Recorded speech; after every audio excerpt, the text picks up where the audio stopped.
made this guy out to be Dr. Don't demonize me, my friend. Look, don't you demonize couldn't me, care my less friend. about anything that he did. Anything that he did was okay with you. Anything that Tiller did was okay with you because of your far-left lunacy. Anything he did was okay with you. Am I going to get to talk here, or will I always have to talk over you? Well, so how'd you like that? Think it's good for our democracy or our brains or anything?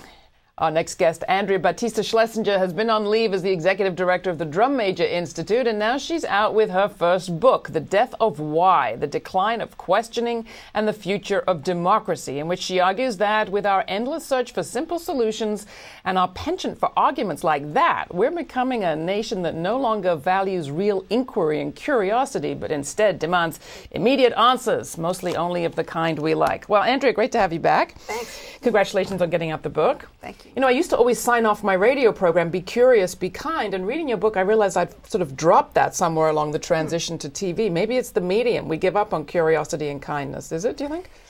Well, I don't know if it's just the medium. And what I try to do in the book is, which is really my question, is say if someone came here and didn't know anything about this culture or this country, would they think that this is an environment that prizes inquiry as a value? Probably not if they watch that Bill O'Reilly clip. Definitely not if they watch that Bill O'Reilly clip. But I think it's certainly the media, but it's also, you know, the ideological kind of bubbles in which we live. It's our relationship to the net, which is, I think, the perfect manifestation of the search for quick answers as opposed to the thoughtful formulation of questions.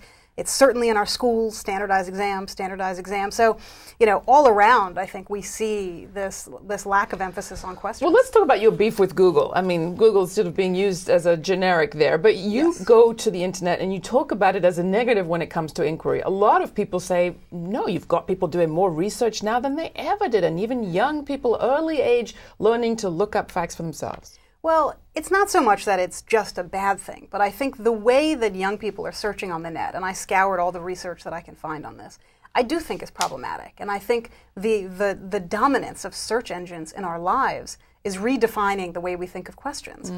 You know, these commercials, you know, do dolphins have eyelids, and do twins have the same fingerprints? And it's starting to be that the questions that we think of are the ones that we know Google can answer. But what about the questions that Google can't answer? Like what? Well, the why do dolphins have eyelids? The why, the what is fulfilling. I mean, naturally, I'm interested since I'm coming at this as a progressive. But you know, the deeper questions about what our society means, about what democracy's promise is, about you know, the questions that require asking a question, re-asking it. I mean, inquiry is not just kind of, you know, yes, no, are we there yet? I mean, it's, you know, it's not the questions where you can essentially plug in a term, and this is what the behavior of young people is on the net, according to the research. You plug in the question, you take the first 3 answers that come, you print it out, you turn it in, you know, rinse and repeat. And what's missing in that is first the thoughtful formulation of the question, but then what about the sources? And, you know, what about the authority and credibility of these sources? How did you come to this? I mean, you grew up asking questions, curious, educated in the public school system. Talk a little bit about, and you went into public service work of different kinds, and then into a think tank that's all about questions. Obviously, there has been space for this kind of inquiry in your life, so why the beef? Why the beef? Well, I think as a progressive, and as someone that believes we need to have a progressive country, I guess it has started to occur to me, maybe this is obvious, but seemed profound to me at the time, that you know, we can't fix this stuff forever. You know, we can't fix what the right role of government is. We can't fix we can't even fix immigration forever, as hard as we try. You know, we can't fix these things.